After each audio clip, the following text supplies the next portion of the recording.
Fala, jovens, tudo bem com vocês? Professor Dante aqui para te trazer mais uma aula a respeito de física quântica, né? Nós vimos na aula passada os principais conceitos algumas bases da física quântica, né? E na aula de hoje eu vou estar resolvendo alguns problemas como exemplo, né? Nós fizemos uma lista de exercícios que ficou descrita tá na descrição do vídeo anterior e esse vídeo está no canal Física 6, né? E na playlist Física 6. E aí agora eu vou estar fazendo a resolução de alguns exemplos, mas antes eu vou revisar rapidamente com vocês alguns conceitos da aula passada que eu vou precisar para vocês entenderem os exercícios que nós vamos resolver, tá? Então deixa eu só reduzir minha tela aqui para mostrar para vocês esses conceitos. Lembrando sempre de pedir aquele seu auxílio para curtir o nosso vídeo, se inscrever no canal e compartilhar com os amigos que possam se interessar por este conteúdo. Bom, então, olha só, nós começamos falando dos modelos atômicos, modelo de Dalton, modelo de Thomson, que foi quem descobriu o elétron, né? Falamos da radiação de corpo negro, né? No qual a fórmula de Planck foi pela primeira vez utilizada para resolver um problema que não tinha solução pela física clássica e passou a ter solução pela física quântica, considerando que a energia ela é quantizada, ou seja, a energia absorvida ou emitida por um corpo negro, que é um forno bem aquecido, né? Pode ser entendido assim, ela depende da constante de Planck vezes a frequência. Então, quanto mais brilha a luz emitida, por exemplo, por um objeto incandescente, maior a energia emitida, e essa energia ela vai depender da frequência, né? E o que acontece? A energia quantizada significa justamente que não há qualquer valor de energia que pode ser emitido ou absorvido, ele depende de um fator inteiro, n, tá? Então esse é o princípio da física quântica que o Einstein usou para resolver o problema do efeito fotoelétrico, que eu vou estar explicando em mais detalhes para vocês na próxima semana. Aí nós continuamos aí a definição dos modelos atômicos. Rutherford descobriu o núcleo do átomo, então passou a ser considerado aí na época o modelo planetário, né? Onde os elétrons orbitam ao redor do núcleo positivo, porém esse modelo tem algumas instabilidades. Nós sabemos que carga elétrica em movimento emite radiação eletromagnética, o que faria o elétron colapsar para o núcleo, então precisou de Bohr, usando os princípios já da teoria quântica, propor um novo modelo atômico em que as órbitas são quantizadas, ou seja, um elétron não pode assumir qualquer posição no átomo, ou ele está num nível de energia 1, ou ele está num nível de energia 2, ou num nível de energia 3. A energia dos orbitais ela aumenta conforme o orbital fica mais distante do núcleo. Se acontecer de um elétron voltar para um orbital menos energético, ele emite radiação, ele emite energia no formato de fóton, no formato de luz, né? E isso é uma energia quantizada, né? Não é um valor qualquer de energia. Então depende de qual transição ele faz. Se ele faz uma transição da camada 3 para a camada 1, é um valor de energia que ele emite. Da camada 2 para a camada 1, é um outro valor de energia emitido. Ele não vai emitir uma energia de uma camada intermediária aqui, porque ela simplesmente não existe. O elétron ele tem regiões bem definidas onde ele fica, regiões quantizadas, órbitas quantizadas, podemos dizer assim, né? Que são as camadas K, L, M e assim vai. de Broglie, que resolveu o problema da dualidade onda-partícula, ao propor que toda partícula tenha ela associada a uma onda, e ele determinou, inclusive, qual o comprimento de onda de uma partícula. Então, se você pensar num elétron, por exemplo, embora o elétron seja uma partícula, ele é uma partícula que tem uma massa tão pequena que ele tem uma onda associada a ele. E como calcula o comprimento de onda de uma partícula? É a constante de Planck, dividido pela massa do corpo, vezes a velocidade dessa partícula. Tá? Schrödinger resolveu um problema fundamental, que nós nem estudamos no ensino médio, mas que eu trouxe pela importância que tem na física quântica. Essa equação de Schrödinger, uma equação diferencial, ela descreve como que uma onda, por exemplo, a oscilação de um elétron, a oscilação das partículas no nível subatômico, como que ela se comporta em termos de posição e em termos de tempo. Então isso permite prever a movimentação, a probabilidade, inclusive, de encontrar um elétron numa determinada região do átomo. O princípio da incerteza de Heisenberg, que é fundamental, né? No qual é impossível determinar simultaneamente a posição e a velocidade, o momento de uma partícula, sujeita às leis da física quântica, da mecânica quântica. E vimos também o paradoxo do gato de Schrödinger, que numa situação quântica, né,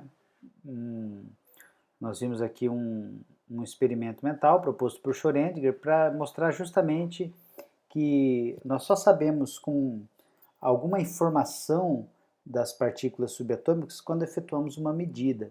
Antes de efetuar a medida, o estado de um elétron, por exemplo, podem ser vários possíveis. Então ele dá o exemplo de uma caixa fechada, em que você tem um gato dentro da caixa e aqui pode a qualquer momento ser emitida uma radiação por uma substância radioativa. Se a radiação é emitida, quebra-se um vidro que tem um veneno que mata o gato.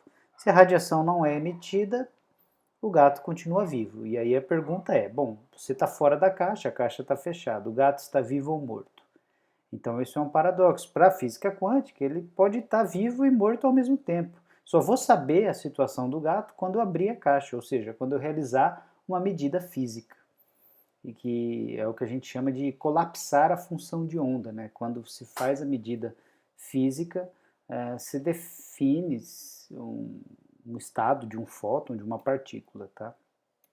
Falamos também do experimento do emaranhamento quântico, que mostra que se você tem um feixe de luz que se subdivide em uma luz vermelha e infravermelha, essa luz vermelha, ao incidir numa figura, ela gera um padrão, né, uma imagem que simultaneamente é detectada pelo outro feixe por uma câmera de infravermelho, ou seja, mas como que essa informação veio parar aqui se essa luz infravermelha não teve contato com essa luz vermelha? Elas simplesmente se subdividiram aqui nesse ponto dentro desse cristal. Acontece que elas são os fótons desses feixes de luz, eles estão emaranhados, ou seja, eles têm origem nos mesmos átomos. Então, a informação de um ente ligado a outro ente atômico, ela é transmitida à distância, no que o Einstein chamou de ação fantasmagórica à distância, e isso é conhecido como emaranhamento quântico. Né? E isso tem implicações, inclusive, nas teorias de buracos negros, né? A possibilidade do buraco negro enviar dados quânticos para fora do buraco negro, justamente por conta do emaranhamento quântico. Então isso foi o que a gente viu na aula passada, né? E aí eu vou abrir agora aqui para vocês os exercícios da aula de hoje, para a gente poder resolver alguns exemplos, tá? Se você tiver alguma dúvida da teoria que eu acabei de mostrar aí, que foi muito rápida, você pode consultar a aula anterior, tá?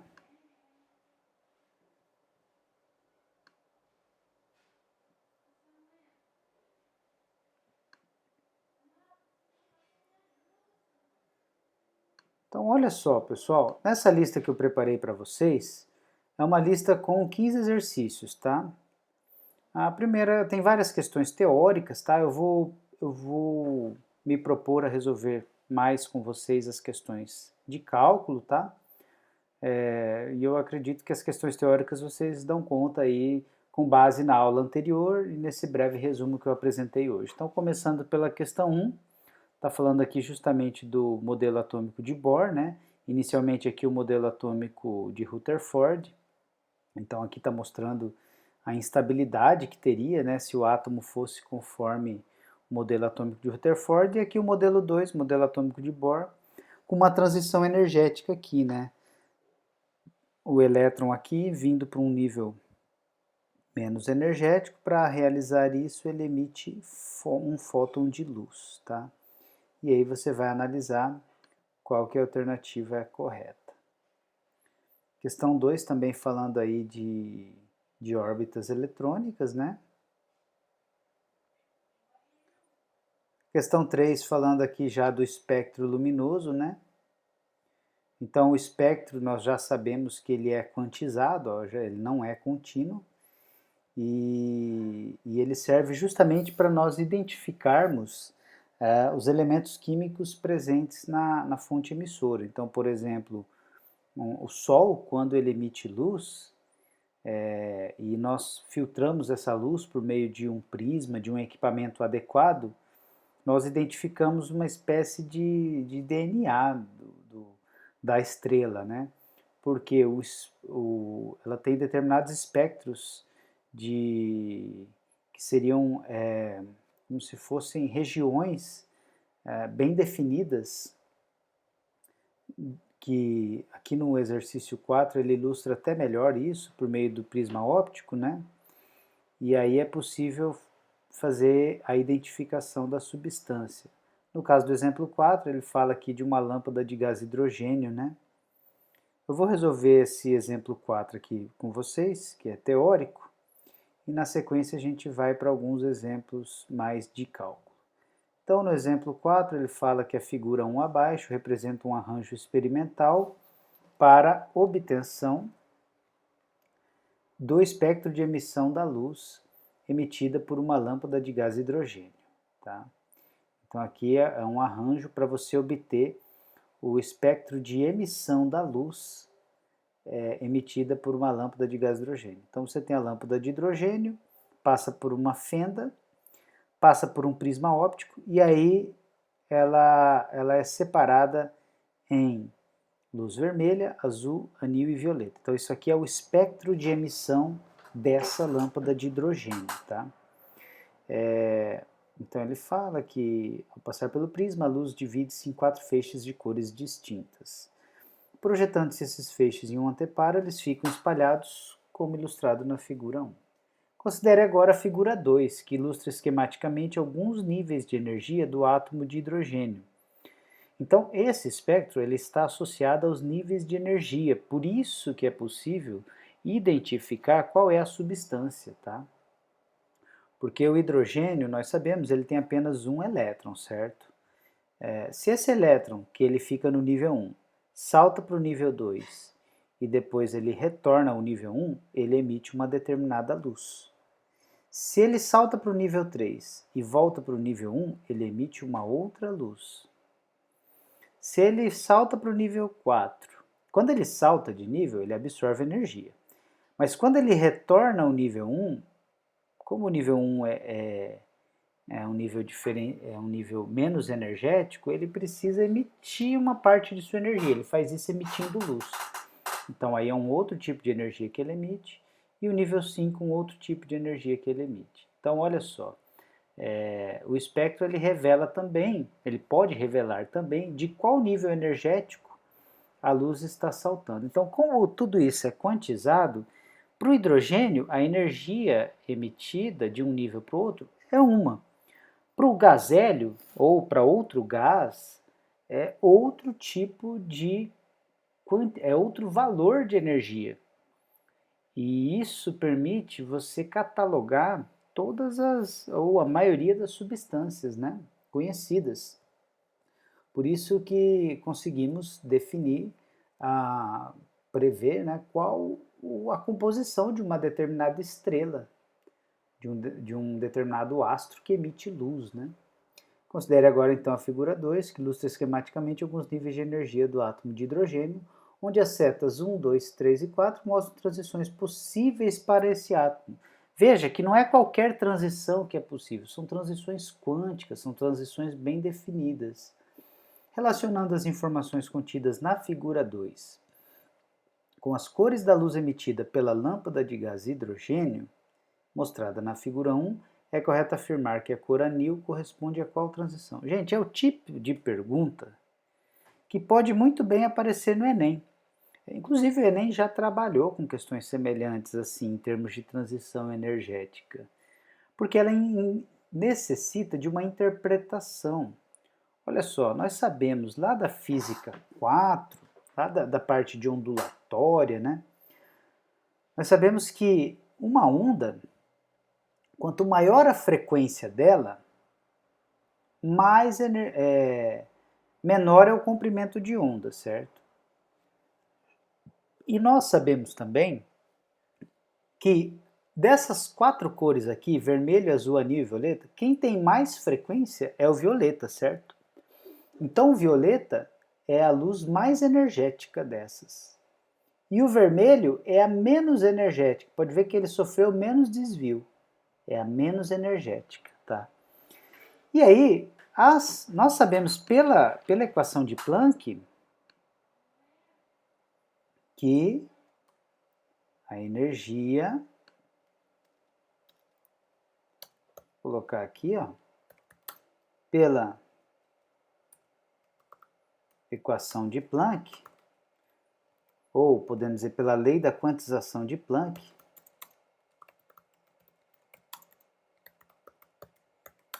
a energia é igual à constante de Planck vezes a frequência, certo? Ou mais ainda, um valor inteiro vezes a constante de Planck vezes a frequência, onde o n é um valor que pode ser 1, 2, 3, um valor quantizado, né? Então, olha só. Se a frequência for maior, a energia é maior. E aí, ó, a transição mais energética que nós temos aqui, qual que é? A1, A2, A3 ou A4? Né? A1, A2, A3 ou A4? É A1, porque ele sai do nível 5 para o nível 1 direto, é onde houve maior emissão de energia. Então, certamente aqui houve a emissão violeta. Em 2 aqui a emissão no anil, em 3 aqui a emissão no azul, e em 4 a emissão do vermelho, que lembra que o vermelho tem menor frequência, né? Então, o vermelho aqui é o menos energético, tá?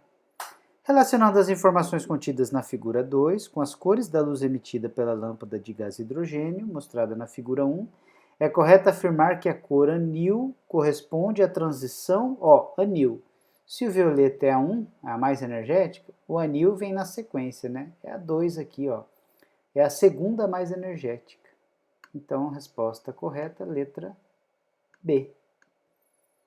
O azul seria essa transição 3 aqui, e o vermelho, que é a que envolve menos energia, seria a transição 4. Então é assim, pessoal, que os espectros de emissão de luz permitem, de certa forma, fornecem o DNA das estrelas. Então, o que precisa é um arranjo experimental, né, como esse aqui, que permita você identificar, né, e fazer as associações devidas, tá bom? Assim como é uma questão de unidade de medida, né, quer saber a unidade de medida da constante de Planck, então a dica é só você usar a equação E igual a constante de Planck vezes a frequência, atribui as unidades, né, energia nós sabemos que é em Joule, frequência em Hertz, e isolando aqui a constante de Planck você vai achar a unidade, tá? Bom, aí pessoal, na questão 6, eu vou resolver com vocês a questão 6 e a questão 7 e a questão 9, tá? As outras são de teoria, eu vou deixar para vocês. Na questão 6, lasers pulsados de altíssima potência estão sendo construídos na Europa. Então, isso foi numa prova de 2016 da FUVEST. Esses lasers emitirão pulsos de luz verde e cada pulso terá 10 a 15 watts de potência e duração de cerca de 30 vezes 10 a menos 15 segundos. Com base nessas informações, determine: letra A, o comprimento de onda lambda da luz desse laser. Letra B, a energia E contida em um pulso. Letra C, o intervalo de tempo durante o qual uma lâmpada LED de 3 watts deveria ser mantida acesa, de forma a consumir uma energia igual à contida em cada pulso. E letra D, o número N de fótons em cada pulso. Bom, olha só. Para resolver a letra A,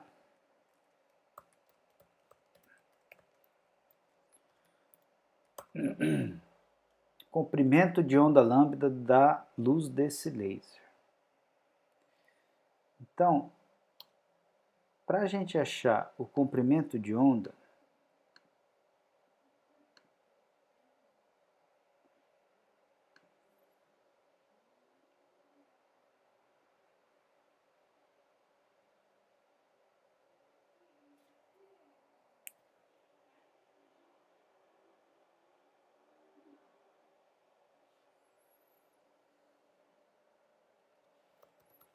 fechar o símbolo aqui do lambda. Aí. Bom, a gente teria que ver que tipo de informação que nós temos, né? Olha só, ele dá algumas informações aqui, ó. Frequência da luz verde, velocidade da luz, energia do fóton. Então, essas duas informações devem ser suficientes para a gente, ó. Por quê? Deixa eu colocar uma tabela aqui para auxiliar a gente na resolução. Se eu quero a frequência,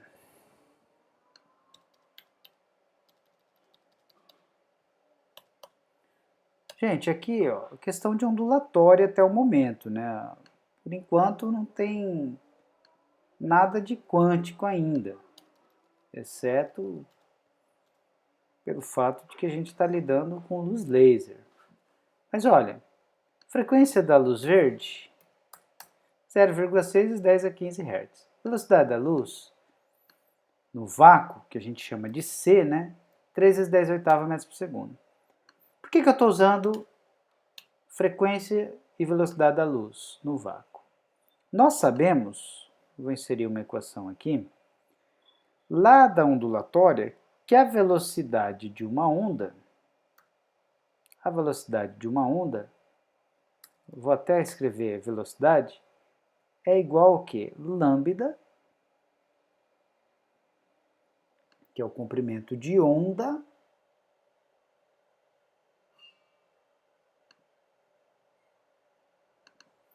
vezes a frequência, certo? Isso é básico aí de ondulatória. Então, nós temos essa informação disponível. E aí dá para calcular direto aqui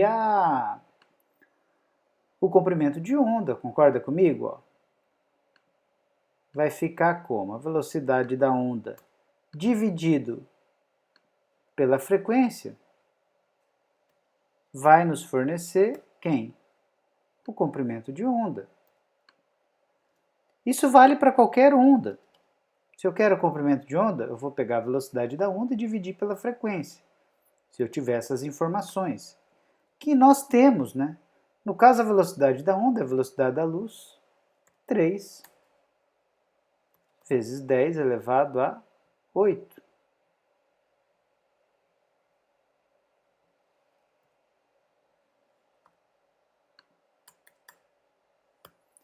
E a frequência, 0,6 vezes 10 elevado a 15. Pronto. Quanto vai dar esse comprimento de onda?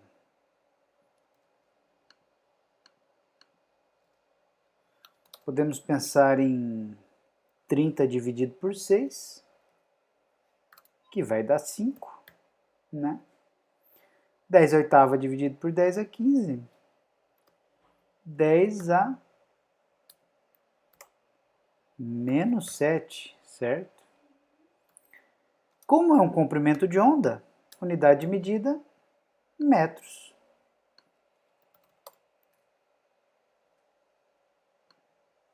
Até aí, sem maiores problemas, né? Cálculo simples aí, envolvendo velocidade da onda. E era isso para fazer na letra A. A letra A está resolvida.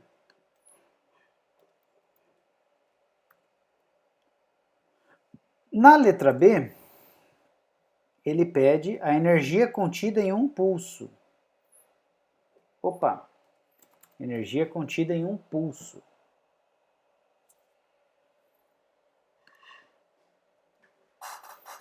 Na letra C, ele pede o tempo durante o qual uma lâmpada de LED de 3 watts deve ser mantida acesa, de forma a consumir uma energia igual à contida em um pulso. E na letra D, o número N de fótons em cada pulso, certo?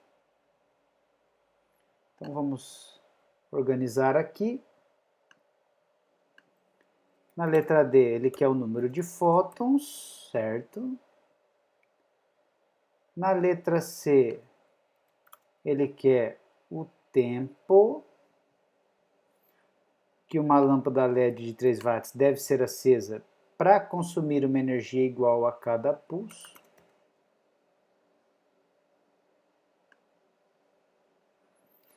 E na letra B, a energia contida em um pulso, certo? Bom, ele fornece aqui para nós a potência de cada pulso, certo?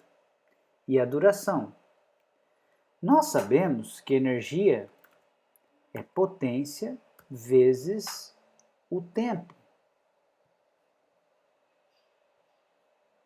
Energia é potência vezes o tempo.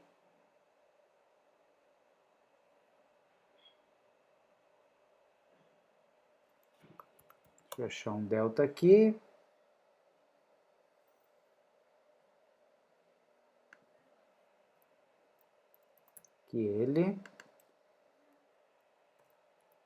Se energia é potência vezes o tempo, nós temos a potência e temos o tempo.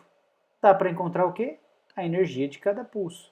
Então aqui, pessoal, também não tem nada assim de extraordinário de física quântica ainda. Por enquanto a gente está usando equações simples aí da física clássica mesmo, né? 10 elevado a 15 da potência, vezes o tempo de 30 vezes 10 elevado a menos 15 do tempo, certo? Quanto vai dar essa energia aí, ó? Bom, 10 elevado a 15 vai cancelar com 10 a menos 15, 30 joules. Então, essa é a energia de cada pulso, ok? Então, cada pulso, o laser vai ter esse comprimento de onda, que é o comprimento da luz verde, com essa energia. Tranquilo? Na letra C, acredito também que não vai ter nada de quântica ainda, porque ele quer só o tempo, né? Ele quer só o tempo. Se você tiver uma lâmpada LED de 3 watts de potência, quanto tempo ela deveria ficar acesa para gastar energia igual a essa, contida em cada pulso? Então, vou usar a mesma equação, só que agora estou interessado no tempo. Bom, e agora a potência é uma potência de 3 watts, não é mais essa potência, porque eu estou usando uma lâmpada de 3 watts. Se nós isolarmos, já que a gente quer o tempo, se nós isolarmos aí na equação o tempo, vai ficar a energia dividido pela potência. Você concorda comigo? Para calcular o tempo, vai ser energia dividida por potência.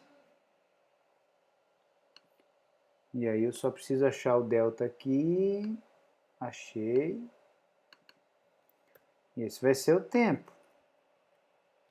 Tudo bem?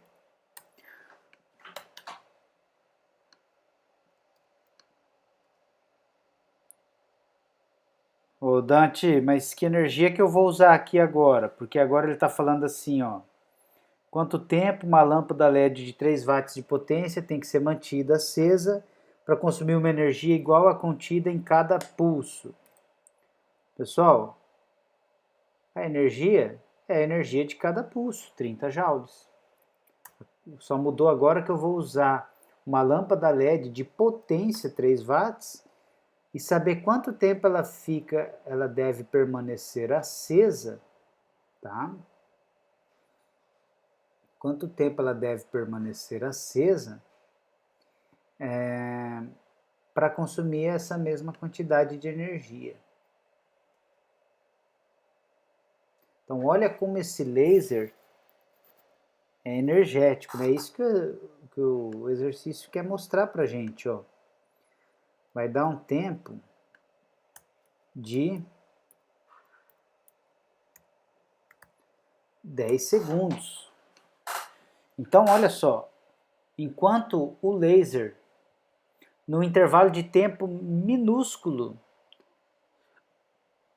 da ordem de 10 a menos 15 segundos, consome tudo isso de energia,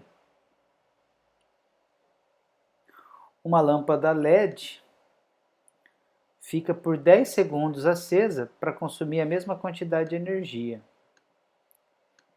Então, mostrando como que o laser consome muita energia, né? Por isso que fala que é um laser de altíssima potência, né? Mas até aqui, pessoal, nada de física quântica, né?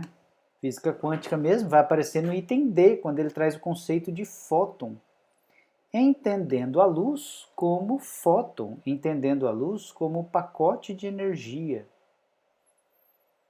entendendo a luz como partícula, mas que tem o seu comprimento de onda. Então, ele quer o número n de fótons em cada pulso. Bom, aí sim a gente recorre a que equação? Olha só os dados que nós temos. Ele quer o número n de fótons. Que equação que aparece com o número n de fótons? Né? Olha os dados que nós temos. Temos comprimento de onda, temos a frequência da onda, a energia. Então, a energia de cada pulso vai ter um número n de fótons, vezes a constante de Planck, vezes a frequência. Que é a equação da energia do fóton, pessoal. Vocês vão ver no efeito fotoelétrico. Essa é a equação da energia do fóton. Se for um fóton, a equação é constante de Planck vezes a frequência. Como são n fótons, número de fótons vezes a constante de Planck vezes a frequência. Por isso que a absorção e emissão de luz é quantizada, porque é cada fóton que faz a emissão e a absorção. É por fóton.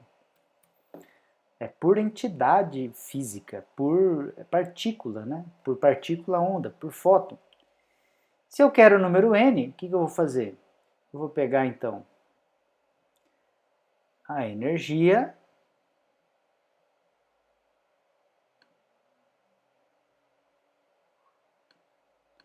dividir pela constante de Planck vezes a frequência, e isso vai ser igual ao número n de fótons.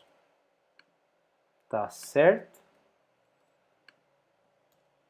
Então vamos substituir com o que nós temos.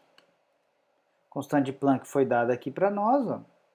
Ele até deu que a energia do fóton é a constante de Planck vezes a frequência. Mas aí você tinha que ter esse pulo do gato aí, né? Saber que são n fótons. Energia 30, que é a energia de cada pulso. Constante de Planck 6 vezes 10 é menos 34.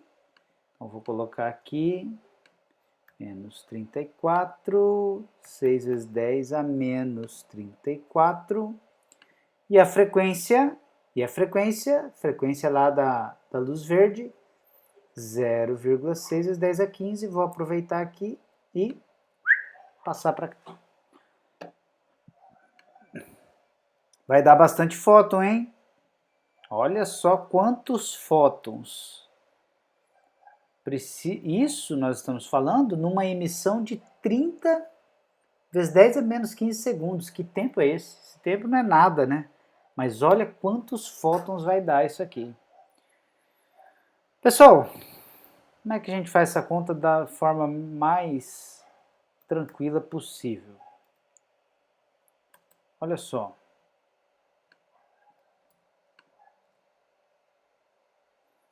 Bom, 30 dividido por 6 dá 5, né? 5. Dividi o 30 pelo 6 aqui, 5. 5 dividido por 0,6, quanto dá isso aí? Fiz a conta aqui, ó, 83,3. Então, nós vamos ficar com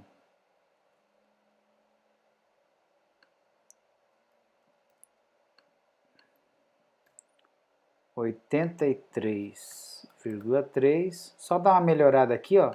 10 a menos 34 com 10 a 15, você vai pegar menos 34 mais 15. Menos 34 mais 15, quanto dá isso, hein? Menos 19. Então, deixa eu pôr aqui, menos 19. E aí, esse 10 a menos 19 passa para cima, mais 19, né? Claro que o número de fótons é inteiro. Esse número aqui, ele não está... nós temos aqui a constante de Planck está aproximada, né? Teria que ver se essa frequência não está aproximada. É para dar um número inteiro, tá? Mas, devido às aproximações, não deu. Mas é algo em torno de 8,3 vezes 10 elevado a 20 fótons. É muito fóton, hein? É muito fóton. Então, para a gente ter uma noção de como o fóton é pequeno.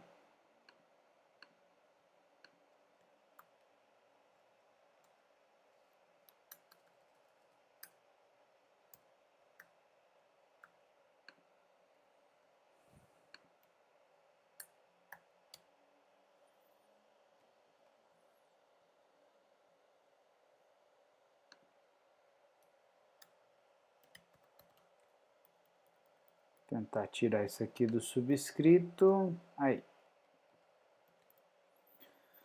É isso, pessoal. Então, essa questão interessante, questão que você tinha que saber o conceito de relacionar aqui energia com potência, né? É interessante a questão porque ela revisa vários conceitos de ondulatória e no final chega com o conceito de física quântica da energia quantizada do fóton, tá? E aí você tinha que saber relacionar esses conceitos de energia, potência, relacionar o comprimento de onda com a frequência por meio da equação da velocidade e, por fim, a equação aí de Planck, né? Tá certo?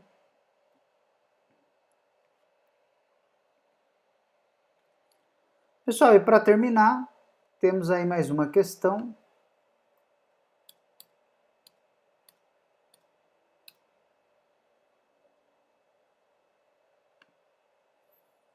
Que é a questão 7.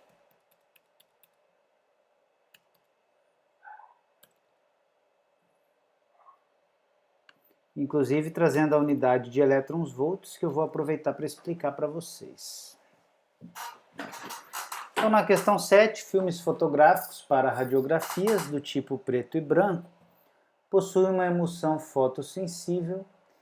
Então, confeccionou-se um filme neste modelo e constatou-se que, para dissociar moléculas contidas na emulsão fotossensível, é necessária uma exposição a fótons com energia mínima de 0,7 elétron-volts.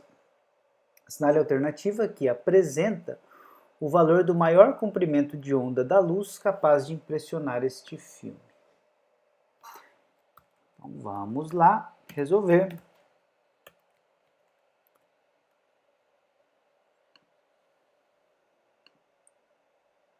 Vou colocar uma tabelinha aqui.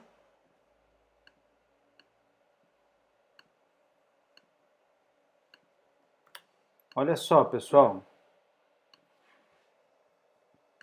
Para resolver esse problema, nós teremos que considerar o seguinte. Ele deu a energia dos fótons como 0,7 elétron-volts, certo? Muito bem. Ele quer saber o valor do maior comprimento de onda de luz capaz de impressionar esse filme. Então, ele quer o comprimento lambda, o comprimento de onda lambda. Quando ele fala o maior comprimento de onda, é porque ele vai ter uma menor frequência, que é justamente porque ele está falando na frequência mínima capaz de impressionar o filme, tá? Então não precisa se preocupar com isso, você vai calcular o comprimento de onda.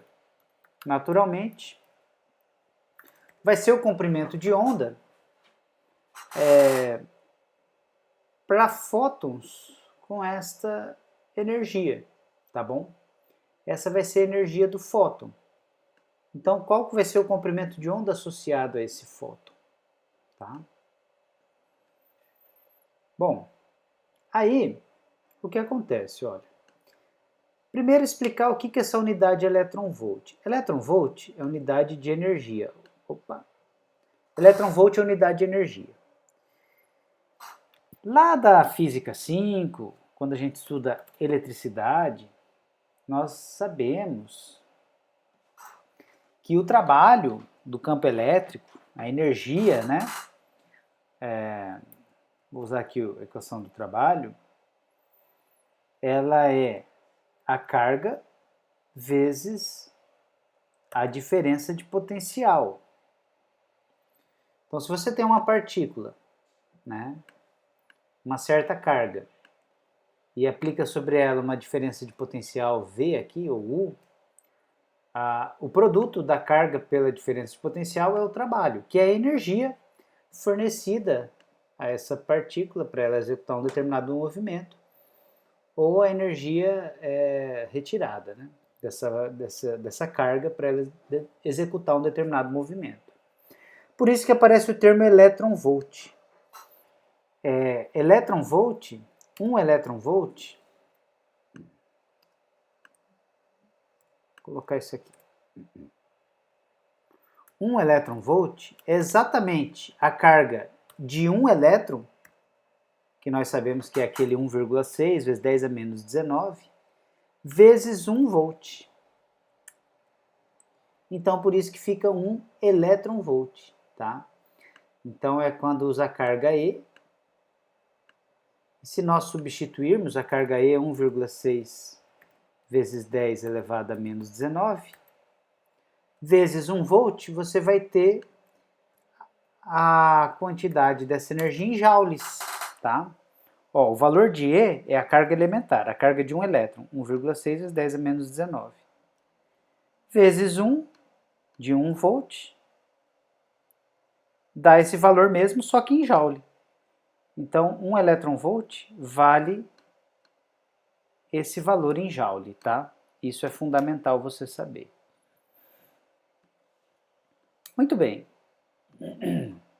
Então, nós temos energia em joule também, porque se eu pegar esse valor 0,7 e multiplicar por 1,6 vezes 10 a menos 19, teremos este valor em joule. Então, essa energia vai ficar fazendo a continha aí, ó, 0,7 vezes 1,6 dá 1,12 vezes 10 elevado a menos 19 joule. Já já vocês vão entender por que essa conversão é importante, tá? Muito bem.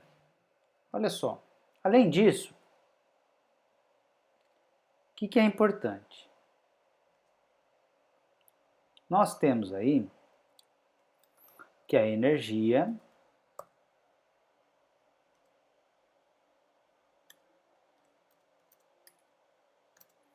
é a constante de Planck vezes a frequência, certo? Então, como nós temos essa energia do fóton, né?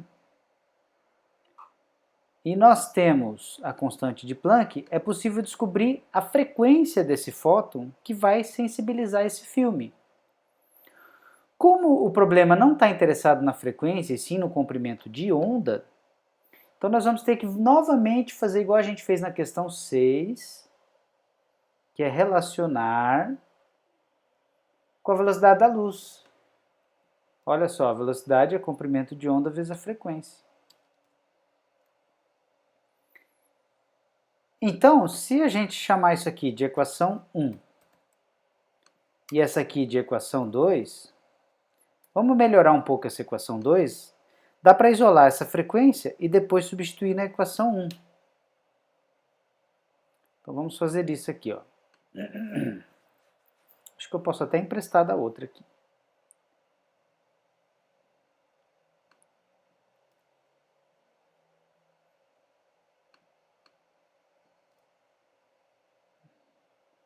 Porque ó, a gente não está interessado na frequência, a gente quer o comprimento de onda, não é?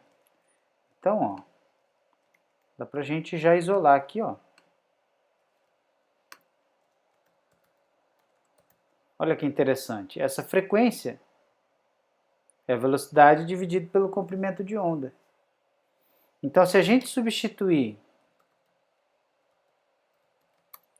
equação 2 em 1, olha o que a gente obtém. A gente pega a equação 1 aqui, só que no lugar da frequência, nós temos V sobre lambda.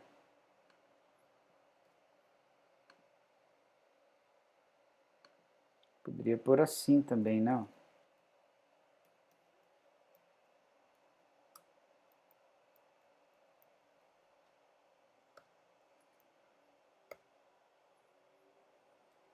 Vou tentar colocar uma fração aqui.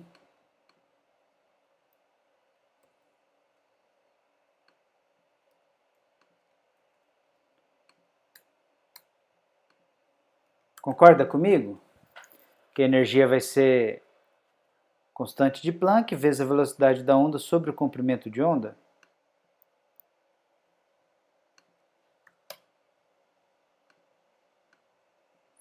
Então aí é resolver a continha, pessoal. Ó, constante de Planck, ele certamente forneceu em algum outro local na prova, né? Mas a gente aproveita do exercício anterior. 6 vezes 10 a menos 34.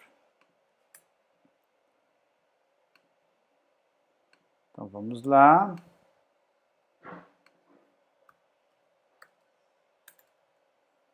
Seis vezes 10 a menos 34. Velocidade é a velocidade da luz. 3 vezes 10 a oitava. Tudo sistema internacional. Ué, mas eu não quero o comprimento de onda? Sim. Mas eu não tenho energia? Tenho. Tem energia aqui. Então, se a gente trocar esses membros, ó, eu acabei pulando essa etapa, a gente quer o comprimento de onda, substitui aqui a energia, né? No caso aqui, ó, Isolando aqui o que a gente quer, na etapa anterior, ficaria comprimento de onda igual energia, constante de Planck vezes a velocidade sobre a energia, tá? E a energia vale 1,12 vezes 10 a menos 19. Tá aí. Resolvendo isso, a gente espera chegar na resposta. Vamos lá. Ó, 6 vezes 3 dividido por 1,12 apareceu aqui para mim 16,07.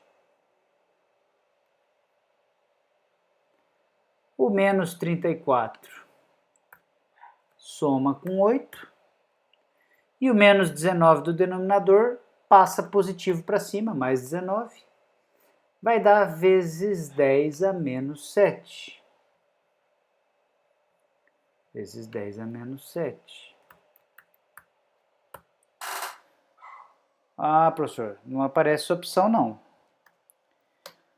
Certamente, na prova, a constante de Planck foi fornecida com mais uma casa decimal ou com algum valor com outra aproximação. Tá? Eu estou usando a constante de Planck que eu tenho aqui, mas isso seria aproximadamente 1,6 vezes 10 a menos 6, né? Metros, porque estamos falando de comprimento de onda, e a melhor alternativa seria a B, tá?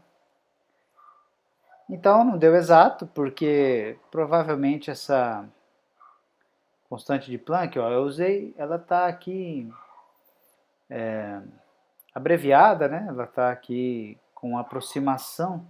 Não sei se em algum local aqui eu tenho ela no valor mais exato possível. Mas se você pesquisar na internet,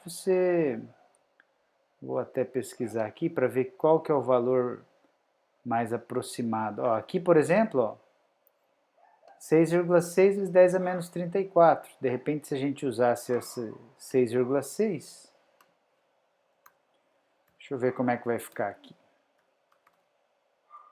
Aí, ó, aí já deu 1,76. Também já daria uma aproximação mais para 1,7, 1,8, tá? Enfim, depende do valor que você encontrar, que o problema fornecer, né? Pesquisando aqui na internet, constante de Planck,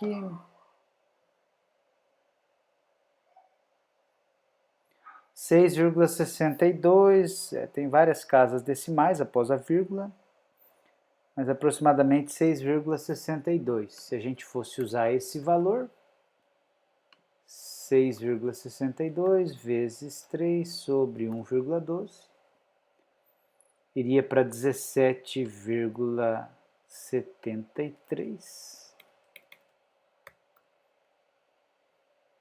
Iria também para 1,77 vezes 10 a menos 6, tá? Bom, é uma aproximação, né? Mas a que mais se adequa é a letra B mesmo. Então, pessoal, é uma questão que basicamente você tinha a energia do fóton capaz de sensibilizar esse filme, você tinha que transformar de elétron-volt para Joule e saber que a energia, pela física quântica, constante de Planck vezes a frequência. Então aí você tinha que ter essa percepção de, já que ele quer o comprimento de onda, eu vou usar a equação de onda, isolar a frequência, substituir na equação aqui, que também é uma equação possível para a energia do fóton, constante de Planck vezes a velocidade dividido pelo comprimento de onda, e aí isolando o comprimento de onda chega nessa resposta. E aí as outras questões de teoria, né? Com exceção da questão 9, que é uma questão aqui do comprimento de onda de de Broglie. Eu vou deixar aqui para você, para não dizer que eu não não deixei nenhuma de cálculo, vou deixar aqui para você uma dica da questão 9, tá? Então, falando aqui da dualidade onda-partícula, o físico francês Louis de Broglie, em analogia ao comportamento dual onda-partícula da luz, atribuiu propriedades ondulatórias à matéria. Sendo a constante de Planck H igual a 6,6 vezes 10 a menos 34 Joule vezes segundo, o comprimento de onda de de Broglie para um elétron, que tem massa 9 vezes 10 a menos 31 kg, uma massa muito pequena, com velocidade de módulo 2,2 vezes 10 a sexta metros por segundo aproximadamente, ele quer saber o comprimento de onda, né? Ele quer o comprimento de onda de de Broglie para um elétron nessas condições. Então, ó, a dica, vou emprestar aqui do exercício anterior, ó, o lambda é o que ele quer saber, comprimento de onda. Ele deu a massa do elétron, 9 vezes 10 a menos 31 kg. A velocidade, perceba que ele não está na velocidade da luz, uma partícula que não está tão rápida quanto a luz, diferente do fóton, que se movimenta sempre na velocidade da luz, ao menos em condições naturais, né? E no vácuo, claro. Isso especificamente no vácuo precisa ser bem lembrado. E a constante de Planck, 6,6 vezes 10 a menos 34 Joule vezes segundo. Pessoal, comprimento de onda de de Broglie tem uma equação própria que eu mostrei na revisão hoje. É isso que você vai precisar. Na verdade, é isso que o exercício queria saber se você sabia. Ele queria saber se você tinha conhecimento dessa equação aqui, ó. Comprimento de onda é igual a constante de Planck dividido pela massa vezes a velocidade, né? Que é a equação de de Broglie. H sobre mv, né? Onde o H é a constante de Planck, massa do elétron, velocidade do elétron. Olha que tranquilo, o exercício deu tudo no sistema internacional, não vai precisar se preocupar com transformação de unidades. E ele quer o comprimento de onda em metros. Então ele queria basicamente saber duas coisas. Se você sabe associar, se você já tinha conhecimento de que para cada partícula você tem um comprimento de onda associado, e se você sabe calcular o comprimento de onda de de Broglie para uma partícula por meio dessa equação. Tá? E claro, se você sabe colher esses dados, né? Constante de Planck, velocidade. Então, aplicação direta da equação de de Broglie. Tá bom, pessoal? Gente, eu espero que vocês tenham gostado, tá? Procurei passar aí para vocês alguns conceitos fundamentais de física quântica. Na aula anterior a gente trabalhou a parte teórica e hoje alguns exemplos, né? Dando bastante enfoque à questão do fóton, agora o comprimento de onda de de Broglie, transição entre níveis de energia, né? Que é a parte inicial mesmo, fundamental para a gente entender alguns conceitos básicos, bem básicos mesmo da física quântica, que é muito mais complexa e avançada do que isso, né? Longe da gente trabalhar aí com a equação de Schrödinger, normalização, cálculo de probabilidade, etc. Então eu espero que vocês tenham gostado dessa introdução à física quântica. Peço sempre para você dar uma curtida aí no nosso vídeo, que é feito com muito carinho, um trabalho de muita dedicação. Compartilhe com seus amigos, com as pessoas que possam ter interesse. E bons estudos para você. Tudo de bom. E até a próxima. Na próxima semana a gente continua. Essa aula de hoje nos auxiliou bastante a ter essa noção de como calcular a energia do fóton. E ela vai ser fundamental para a gente na próxima aula trabalhar o efeito fotoelétrico. Tá bom? Obrigado e um abraço. Bons estudos.